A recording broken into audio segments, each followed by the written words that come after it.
Really happy to have Carrie Severino, really a fan of her work, with us right now. Carrie Severino has written a piece about the upcoming Gorsuch confirmation hearings and how the Democrats are now in a state of hysteria over the Gorsuch issue. And she is a great expert when it comes to the judiciary. Carrie Severino at JCN Severino, judicialnetwork.com. Pleased to have you on the show with us. Thank you very much. How you doing? Oh, I'm doing great. I'm excited to find out what new mud they're going to sling at Judge Gorsuch next. Boy, I'd say, because it seems like he doesn't seem very controversial. In fact, for some people, maybe on the conservative end, he's not controversial enough, but he seems to be fairly straightforward. I mean, Scalia-esque, and Scalia really didn't have that bad of a time in confirmation, correct? I think it was virtually unanimous. I mean, if Judge Gorsuch were being confirmed in the 80s, before, the Bork thing all blew up, before they decided to get personal with Justice Thomas, he would have had a unanimous confirmation, no question. I mean, this guy it's like they're trying to paint, devil horns on Mr. Rogers. He is such a nice guy. He's so widely regarded on both sides of the aisle. You had like hundreds of lawyers in Colorado on both sides of the aisle writing in saying, we think this guy is so great. We've practiced before him. We think he's fair. He's got clerks some of whom worked in the Obama administration. Like they're not conservative, but they're saying he's someone who plays it straight. And so the fact that they're trying to, use him as someone to block is really silly. And you can see that even in some of their arguments. They immediately pivot to, oh, well, yeah, we have to think of this in the context of it's Trump nominating him. And I'm going, no, it's Neil Gorsuch who will be sitting on the Supreme Court. You can have your own beef with Trump, but he's the guy who's there for deciding the cases for a life term. Judge him on his own merits. Well, because we remember 52 and a do when Nancy Pelosi came out and she just basically threw the entire kit and caboodle at the guy, talking about how he's a threat to air, water, food. I mean, she just had a whole list of things that made him the devil, and it really was comical, even though I'm sure Nancy Pelosi didn't realize it. Well, here's what they do. He's guy's been on the bench for 10 years, right? You can go through anyone's record and be like, oh, my gosh, he ruled against an employee once. He must hate employees. He must always rule for the big guy. Oh, wow, look, he ruled against the EPA once. By the way, he's ruled in favor of them a lot, too. But, they take these one thing out of context, and then they pretend that characterizes the entire sweep of his jurisprudence. Nothing could be further from the truth. You see these cherry-picked stories, and then they just ignore all of the evidence that doesn't fit their little narrative. So it's really unfair, and what's frustrating is most people don't have the time to go and read, thousands of opinions the guy's written.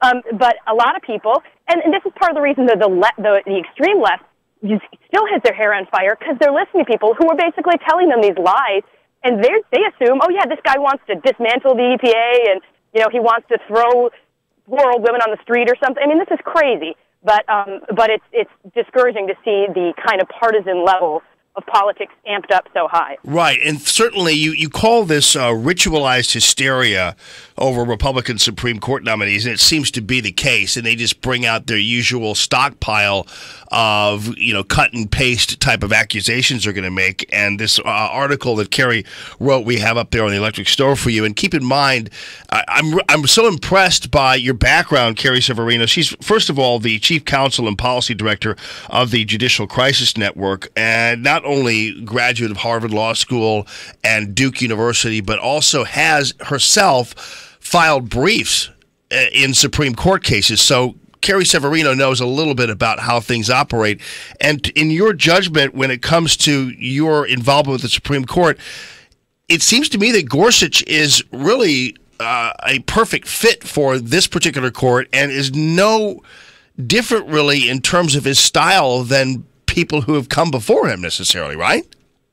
Oh, no. In fact, I think if anything, his style, everyone across the board agrees. He's got an incredibly readable, entertaining, but very clear and direct writing style. If anything, it's like all of the fun of Scalia without that edge. Sometimes, he could be a little bit biting in skewering his opponents right on the bench, which was fun to read sometimes. But I think in some ways Gorsuch might be someone who might even appeal to some of those votes more because he's going to be a little less maybe sharp in his personal attacks on their jiggery-pokery and pure applesauce and the kind of crazy stuff the liberal justices come up with sometimes.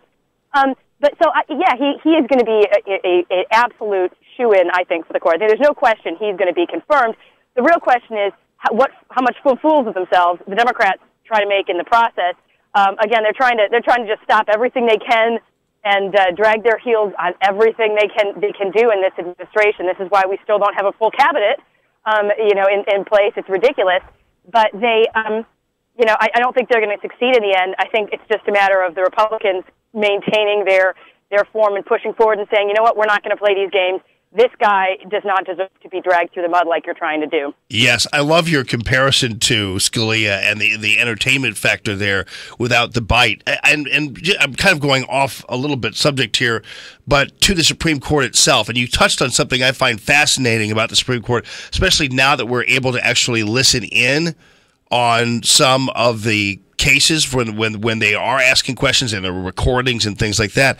And it's amazing how real Supreme Court justices are. I mean, you look at these guys and you figure that they're these very stuffy kind of black robes, but in their line of questioning, it's fascinating to me how down to earth they can be, and how funny sometimes they can even be in terms of their line of questioning and how smart they are. Oh yeah, no, they're real people, and some of them, they all have their own personalities. Justice Breyer is known for asking these really long, contorted, bizarre hypotheticals. And half the time the lawyers are trying to keep it straight, being like, oh, my gosh, I don't even know how to answer this. I clerked for Justice Thomas, so he doesn't speak from the bench. He thinks that the justices do too much of that, and they interrupt everyone, and they should actually listen to lawyers for a change. But, boy, off the bench, you can't keep him quiet. It was hard to get any work done because he'd be in the office talking about everything from the local, the big football games to, life lessons to stories of different people he served with in the court. So it's neat. They're all real people, and they all have their own approach to it.